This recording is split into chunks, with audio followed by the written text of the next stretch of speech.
আজকে আমি ডিগ্রি চেঞ্জের কয়েকটা শর্টকাট মেথড দেখাবো, যার সাহায্যে ইংরাজি শিক্ষার্থীরা সহজে ডিগ্রি চেঞ্জ করতে পারবে। তো দেখা যাক, একটা ডিগ্রি নিলাম।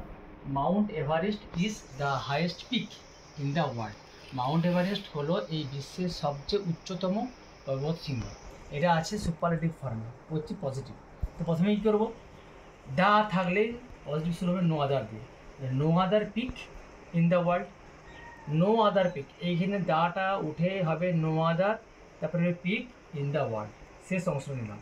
তারপর নেবো ইজ, যেহেতু এটা ইজ আছে, ভার্ব ইজ।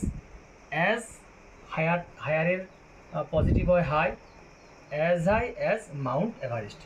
নেক্সট আসছে কম্পারেটিভ ফর্মে। তো দেখা যায় কম্পারেটিভ ফর্ম কী করবো, এটা হবে Mount Everest is higher than any other peak in the world.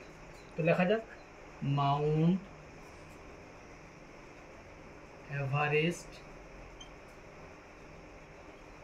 Everest is higher than any other peak in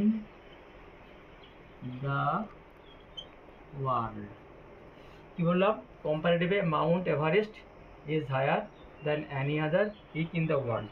এইভাবে এই ধরনের যত রকমের পজিটিভ, কম্পারেটিভ, সুপারলেটিভ থাকবে, এই নিয়মে চেঞ্জ হবে। দা থাকলে পজিটিভ শুরু হবে নো আদার দিয়ে, আর কম্পারেটিভ শুরু হবে মাউন্ট, প্রথমে আসবে এই নাউনটা মাউন্ট এভারেস্ট, যেভাবে ইজ, যে comparative from higher than any other peak in the world. এভাবেই খুব সহজভাবে ডিগ্রি চেঞ্জ করা যায়।